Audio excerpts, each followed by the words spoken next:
You are listening to A Sign of Hope, an original podcast from Caritas, Denmark.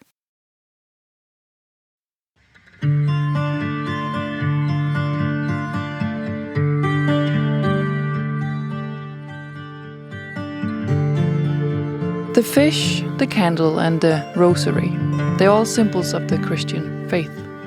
But what do they tell us about humanitarian work? In today's conversation, we dive into what it really means to be a faith-based NGO. To explore this, we brought together 5 people, 5 leaders from different nationalities who share the responsibility of leading major faith-based NGOs. The 5 leaders represent 3 different organizations. ADRA, the Adventist Development and Relief Agency, rooted in the Seventh-day Adventist Church, working across Africa, Asia, and Latin America. DanChurchAid, from the Danish Lutheran tradition, active in more than 20 countries, especially in Africa, the Middle East, and Asia. And Caritas, rooted in the Catholic Church, a global network with projects in Europe, the Middle East, Africa, Asia, and Latin America. So, on a busy Wednesday, squeezed in between lunch and a meeting in the Danish Ministry of Foreign Affairs, we managed to bring everyone together in a small podcast studio in Copenhagen to talk about the values and the challenges of being a faith-based organization. Enjoy the conversation. There we go. All right. So welcome, everyone. I'm so happy you are all here. And it's very special to have you all around the same table today, coming from different contexts, but sharing the experience of working in a faith-based NGO. Let me just hear if the mics are working. Everyone's here? Yep. Yes. Yeah. Wonderful. Great. Let's start by going around the table. And I was thinking, just like in school, when you had to do your name, and then you have to add a detail or a fact about yourself, I would now like you to say your name, your organization, and then imagine that you brought an object, a symbolic object that represents the role of faith in humanitarian work. It can be abstract or concrete. And I asked you to do this beforehand, so I hope you brought something. So let's take a round, name, organization, and this imaginary object. Let's start with ADRA. My name is Jens Vesterager, and I'm the Secretary General at ADRA Denmark. And I brought something that is actually on my back. It's a reflective patch which says spread light in the world. And I think that is somehow symbolic of how we as faith-based organization want to work. We want to light up, spread hope, and be also reflective of what we have received, the light that we have received. Wonderful. Next up. Yeah, I brought my rosary because I see that in use all around the world when people in faith-based organizations need a moment to process what they're experiencing, a moment to meditate and to just withdraw just a little bit. I think in the humanitarian language we would call it our psychosocial tool. It's a helpful tool when basically bombs are flying around your head and you are looking at disasters and you need to somehow be in that and be with the people there. And then it's helpful to just take one step back and sit with your rosary. And also the rosary has a very feminine side to it. So it's also a way of looking at what we're experiencing from a feminine viewpoint. All right. And just for the listeners, what's your name and which organization? Forgive me. No My worries. name is Maria Hammershøy and I'm the Secretary General of Caritas Denmark. Perfect. Next in line, name and organization first, please. My name is Anahit, Mkhoyan, and I come from Caritas, Georgia. I'm the head of Caritas, Georgia. And the object that I thought that represent us very well, actually, it's the grape.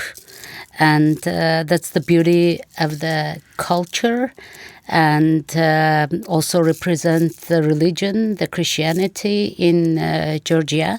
And the beauty of the grape is that when you have only one piece there, it doesn't say anything to you. But when you have all it together, then it is something very beautiful.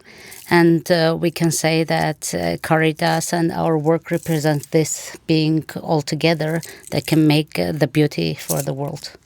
And for the listeners only on podcast, Anahit has a keychain with the grapes on it, and that's what you can hear, the small sounds. Yeah, Thank you so much. Yeah, my name is Jonas. I'm the Secretary General for DanChurchAid here in Denmark. I didn't bring anything physically, but perhaps not surprisingly, the symbol that I bring is a fish.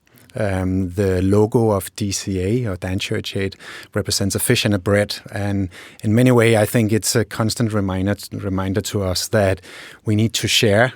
We are here actually to share with those that also have needs and how to respond to this. And of course, a direct quote to Matthew 28, and where Jesus had 2 fish and 5 bread that he shared and had enough food for everybody. Beautiful. Thank you. Last in line? Yes. So my name is Tetiana Stawnychy. I'm the president of Caritas Ukraine. And when I was thinking about what to share, I have a virtual candle with me. I think candle for a lot of different reasons. One is candle is one of the ways by lighting a candle that we pray to God. We pray, and we pray for others as well.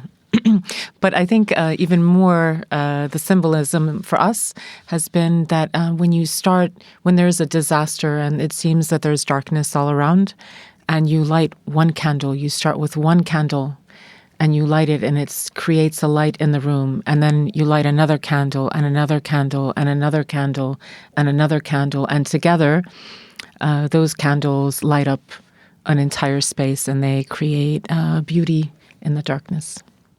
Thank you so much. And I think your object becomes even more strong thinking about the war in Ukraine right now, like the light that can shine. Yeah. Thank you so much for sharing these things. I think we now have a group of collective images of what it means to be a faith-based NGO that we can hold on to during this conversation. Let me start by asking this question for all of you. What separates a faith identity NGO from a secular NGO? Like the basics. Would you like to start, Maria? Yeah, sure. I can start. I mean, we, in terms of quality and in terms of the work we do, nothing. But I think that as faith-based, we are human-centered. So our work stems from the dignity of the human person.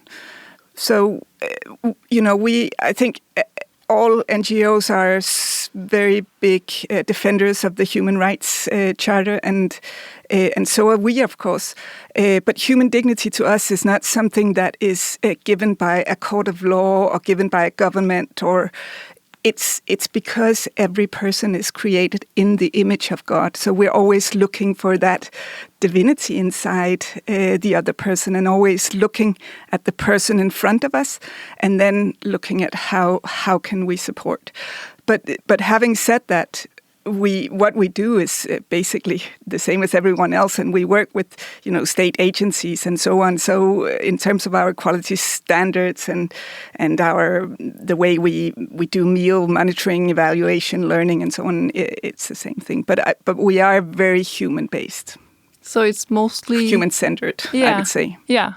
Is it mostly like in the values then?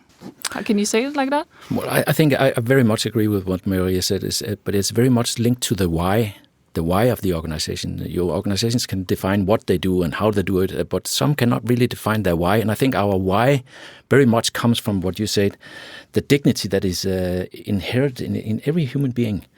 So also for me, that's about restoring the dignity that is violated when people are stripped from all supporting themselves or in a very bad situation, that we are trying to restore that dignity through our work. But also for me, it's about, spreading the kingdom of God with justice, compassion, love. And so it's much linked to the why, not so much to how and what, but to the why. Anahit? I'd like to catch it and elaborate more on love part of it. So, as everyone knows, Caritas is the word which means loves, and it comes from God, and it says that love is the most important, even among hope and faith. Love is the most important among them, and our organization's name is Love, not only because it is beautiful but it also needs to carry it, because at the end of the day, you're right, why we are doing it and how we are doing it. We are doing the same actions, but it is more important how much love we input in the good actions that we do than just the good action itself, which without love may be just ringing something around. Yeah. All right. Yeah, I would build on to what Anahit was saying. It's also, there is something that happens when you put a lot of love into an action. And when we talk a lot in crises, the need for psychosocial support and for mental health. And we see in our organizations that first step of healing comes even from a moment of registration, when you have somebody who's putting a lot of love into that first encounter. Yeah, and that when you're in a trauma, very often you feel alone or separated. And it's a war. It's clearly war. It rips that relationship between people, and that love, it restores something deep inside that makes us human, that expresses that humanity. And it's present because, I think, in a lot of ways, because we're community-based. Yeah, that's the other piece. So we're open to all, but it is community-based. We're coming out of pre-existing communities. So it's not something that's created just to address a problem. It's already an existing community that is responding to the needs around it. And you think that's also specific for the faith-based NGOs? So it's not exclusive to faith-based, but it's certainly a core of who we are as organizations. Yeah. All right.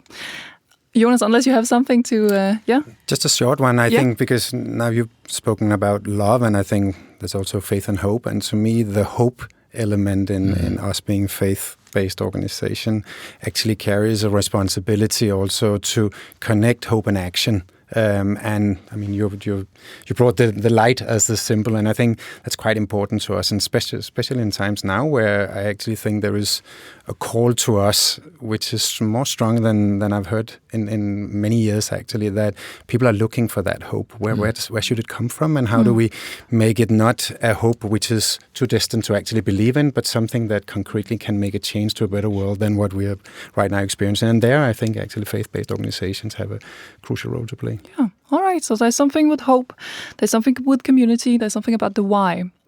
Let's move on to the next part, where I would like each of you to share a story or a situation from your region or a region in which you work. Think of a moment with a person, a community, a situation where the identity as a faith-based NGO made a difference.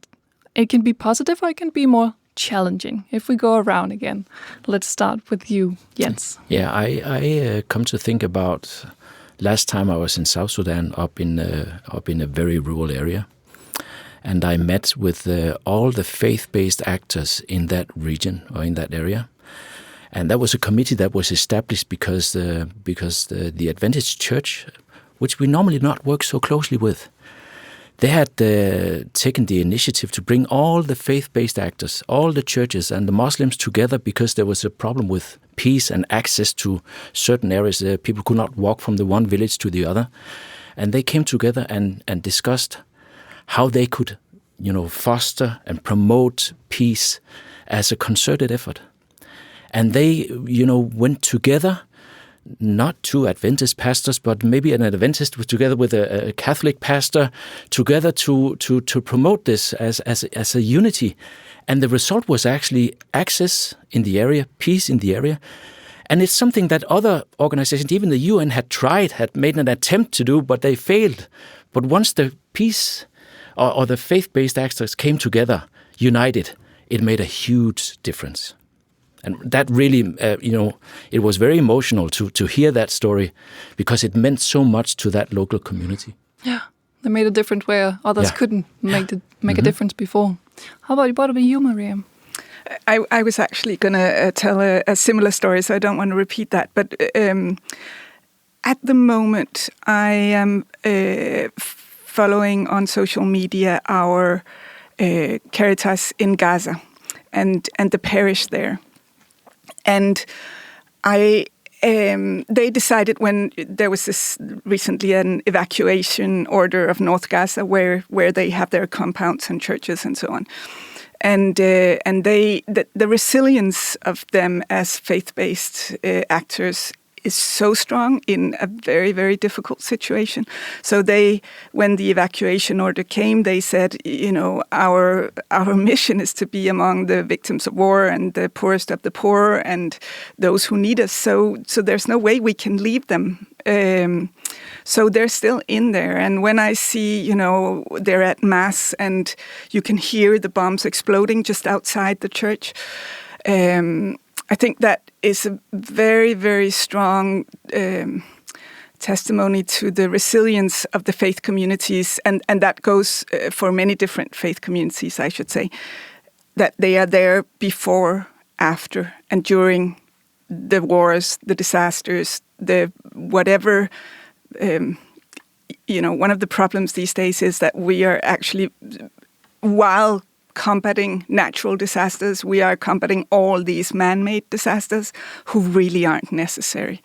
And that constant loss of life, it adds, I think, scars to humanity, which will take generations to recover from.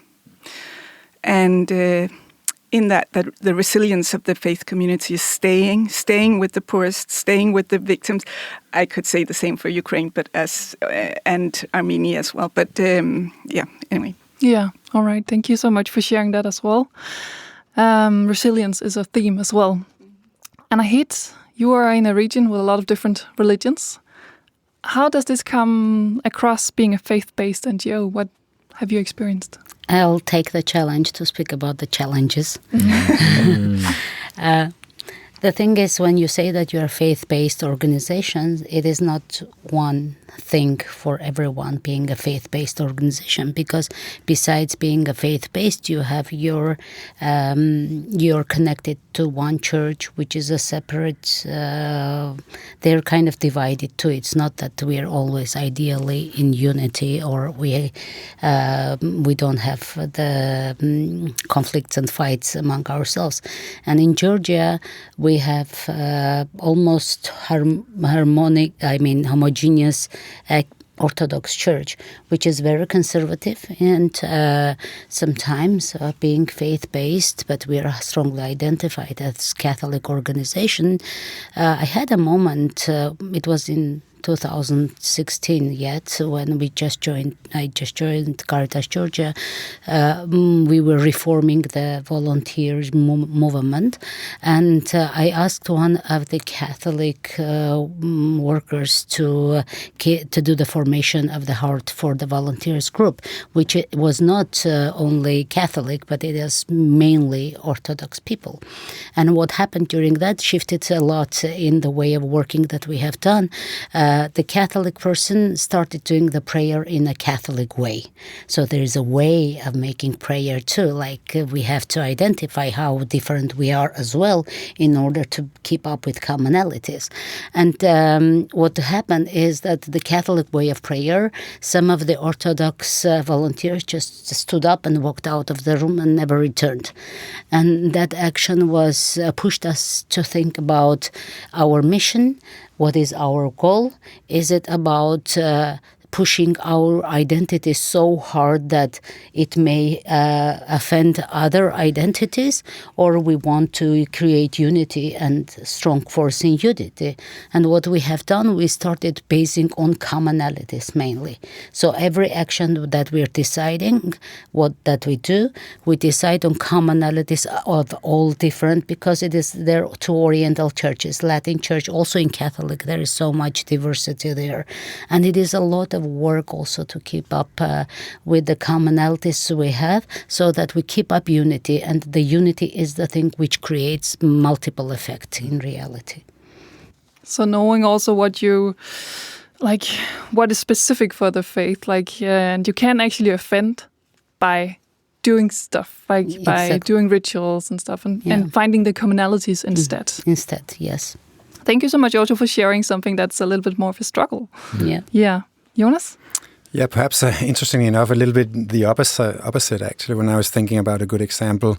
And I want to bring you into Copenhagen actually in 2023, in the probably a month, 40 days after the horrible attack by Hamas on Israeli communities, and then the attacks on Israeli army into Gaza. And there was a lot of people in Denmark that did not know what to think or believe, and you started to see polarization around opinions. And there was really an outcry for someone to come in and speak about peace and find a venue where that was possible, despite a difference of opinion. So we, together with the cathedral here in Copenhagen, organized a big sermon where we invited broadly out both representatives from the Jewish community and from the Muslim community and from the Christian community around a call for peace, basically. So the focus was not only on Gaza, it was also on Ukraine, it was actually also on Armenia and what was going on there.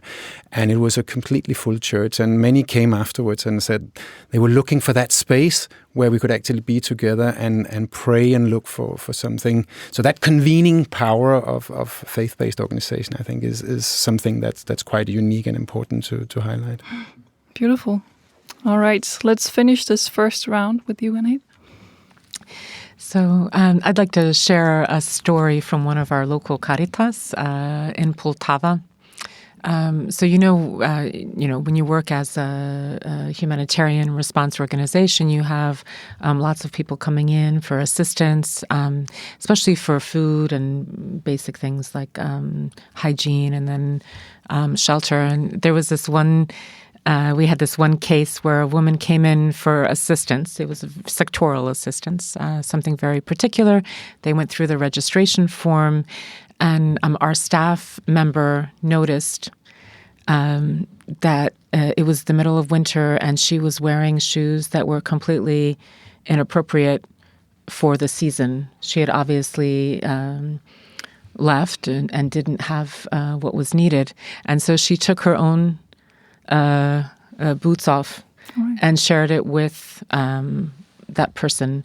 And so I guess when I think about that particular case, so it doesn't happen every day, but in some ways it presents, I think, this way that I think faith-based organizations don't think just sectorally. We really do look at the human person sitting in front of us in their totality, in everything, all of their needs. So that piece, and then also, that motivation of if you see a brother without a coat and you have to take yours off and share it with your brother. And I think that that expression was just a beautiful expression of faith and following the faith inside your heart. Yeah, a very concrete action. Mm-hmm. Yeah. All right, thank you so much for sharing all of these experiences. And I think they show that faith-based NGOs, they can look very, what the faith factor, you can say, it can look very different depending on the context. Let's move on to the next segment, because I have some questions, or we have some questions that maybe a little more the tricky part also about being a faith-based organization. And I'm looking at you, Anahit. Maybe you can shuffle and then make someone draw a question. So you read the question out loud. And Jonas, you get a question. What is the question?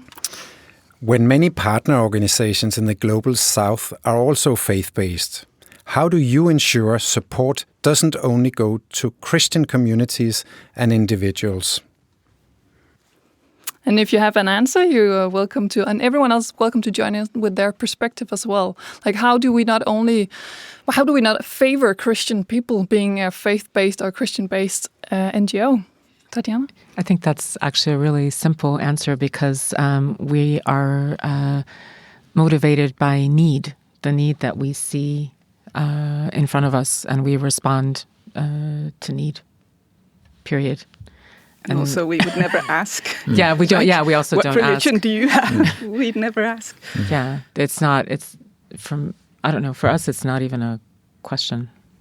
I've had one experience in one country where it was something to be discussed and talked about immediately after a sudden onset natural disaster, where really the needs were enormous, and we were getting feedback that some faith-based organizations were taking care just of their own sort of community, and where we had to take the dialogue and actually do some training around the humanitarian principles and what that entails in terms of also being a responding organization to a natural disaster. So, and this case, it was a church that didn't have much experience with this, so had never been exposed to it. So this was also lack of capacity, and this was actually something where we had to interact, I would say, and take the dialogue with the partner. Is it something you would put more focus on since then? No, I think yes, but in terms of capacity preparedness and having that dialogue and being aware of who are the key responders, particularly in vulnerable communities, and it can be vulnerable both for man-made, for conflict, but certainly also for natural disaster, so that you, prior to an emergency, already have had these discussions. Yeah. All right. Yeah. Just to add, also, it's a part of the standard operating procedures that you have complaints mechanisms. So if that happens, it'll be a complaint that comes to the organization, and then it'll be addressed. Because, there are bad people in every organization. There are misunderstandings. There are things happen that shouldn't happen. But when it happens, we address it. And the complaint mechanism is certainly an important tool in that sense also. All right. You can make someone else draw the next question. Maria gets the honor. Thank you. The question is, if someone said you can do the same work without the faith dimension, what would your answer be? And it would be, yeah, sure. If you go down to the details, anyone can support. This is not a particularly only Christian thing, to support your neighbor and support whoever is in need. So of course anyone can do what we're doing. But I think in terms of what Jens said, the why we're doing it makes a difference. And I think, for example, in a humanitarian situation, this also is a little bit what Anahit said earlier, it's not important what you're sharing. It's not about that bottle of water or that sandwich. That's just the artifact, you could say. What is important is meeting the other person, looking that other person in the eye, and maybe even shaking hands, and sharing that humanity, that the giver and the receiver are both blessed in this action, because it gives all of us hope in humanity. So that would be maybe, well, I don't know, but to me that is because I'm looking for God in the poor. And if you're not looking for God, you would do it in another way, which might be equally effective. But I think it very much comes down to the why, as Jens said. Yeah. I would very much agree, but also there are things that I think we can do because we are a faith-based organization. If you look at, for example, negative social norms, child marriages, violence against women, discrimination on people that are living with albinism, or things like that. That is also a part of the work that we're doing. When you bring the faith-based actors on board on this, and you make the imams and the pastors talk about this, people are listening. So I think most of the things, as you are saying, Maria, responding to disasters with food and with shelter and with water, anybody can do that. But there's some things that we are in a better position to do simply because we are faith-based. All right, we are reaching the end of our conversation. I know there was one more question, but we don't have the time because we're on a schedule and we have some international people who needs to go. Oh, it's a good question. It's a good question. Yeah. Don't you risk? All right. You know what? We'll do something different. We will finish with this question because it's a good question. If you read it out loud so everyone can hear it, Anahit. Don't you risk doing missionary work directly or indirectly when you provide aid to people of other faiths or to people with no faith at all? We don't. Why not? Some from the outside might disagree. We don't, because if we communicate our goal and mission why we are there, we don't. And actually, our missionary work is based on the example of the Good Samaritan. So at the end of the day, if we don't, we risk not doing it more. Because then we will be betraying our mission if we don't do directly or indirectly work with other faiths and faith at all. And I want to mark that we have Caritas which are working in total Muslim or other religion environment. At the end of the day, you have no choice of choosing other faith people. Mm-hmm. Yeah, I think if the answer had been, or if the question was, do you risk being accused of doing missionary work? Then for sure. I mean, that does happen in many different places and countries where we work with. And then again, coming back to information sharing, explaining what we are here to do is quite important, because that is not something you can always control. So being transparent about it, making sure that you share it, and this can be both with authorities and of course with people of other faith also, that there is that you explain why you're there, because otherwise the risk of being accused of missionary work is certainly there. And do you experience it more, the people or the organizations that are also based in Denmark? Are you accused of it more in Denmark, which is quite secular, than working abroad? No, I don't think that we are accused of That's it. not your experience. No, it's not something we're getting accused of, because we are simply working on the humanitarian imperative, as has been said before. So it's not something that is, and we have signed that code of conduct, all of us, that we are not helping people with the aim of furthering any political or religious agenda. It's based on need. But but of course, I also come to think about the Catholic monk. Francis of Assisi, who said, "Preach the gospel at all time. Use words if necessary." So we also sometimes questioned what is the principles behind your organization? I mean, why are you doing this? And then of course we are allowed to say that or refer them to a church. That if you have that question, you can ask the question there. But missionary work about converting people, that's not a part of our agenda. No, but we try to be examples of our faith. Exactly. So if someone would interpret or see me as an example of my faith, that would really make me proud, because usually I'm not a very good example. But that's something different. That's the interpretation the other person has. I would never ask, basically we don't talk about faith because we don't ask people, what is your faith? So unless they ask us, then it's a non-issue. But not to idealize. Yeah. There are Catholics who are sometimes accusing that Catholic organization helps the others. That happens on practical ground from different people. But it's all about, again, explanation and keeping up with the mission.